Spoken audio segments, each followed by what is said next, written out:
Hello everyone, welcome back. Another quick deck tap with tech with Jimothy the Blue. Today we have an interesting combo deck called Song of Creation. Managed to 5-0 in this world of Hollow One, Affinity, and Energy decks. Song of Creation, if you're not familiar with it, is an enchantment. It costs a total of 4 mana, Teamer colors, plus 1 colorless, and it allows you to play an additional land on each of your turns, which is not really why this deck plays it. Why it plays it is the second line, which says whenever you cast a spell, draw 2 cards. Then the last line says at the beginning of your end step, you have to discard your entire hand. So the goal is to never discard your hand and to just win.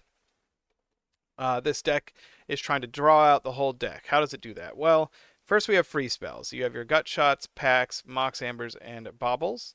And obviously you can just loop them as many times as you want to draw cards. Ideally with pact, you wait till you have 2 of them, and then you pact your own spell, and then you pact the pact. Or you use pact as a spell to cast offer you can't refuse on. Again, we're using this on our own spells most of the time. Offer you can't refuse is a unique counterspell in that it also ramps you. It creates 2 treasure tokens.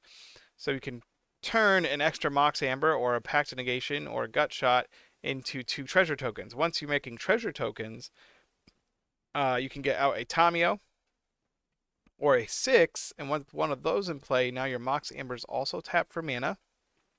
So while drawing through our deck, we're also creating mana.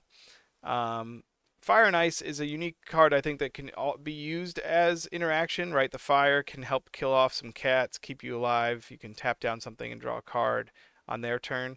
If you do have enough mana from Offer You Can't Refusing, making treasure tokens, you could use this obviously, and then you get to draw 2 cards plus the one from Ice. The one Veil of Summer here is to make sure to protect your win con when you go for it, because this deck is pretty good at drawing itself out. Yes, you have 21 lands, but you're drawing 2 cards a spell, and because you often can stack multiple spells on the stack, you're drawing quite a few cards. And then Endurances allow you to make sure you don't accidentally kill yourself by drawing all the cards in your deck, and you can loop 2 Endurances.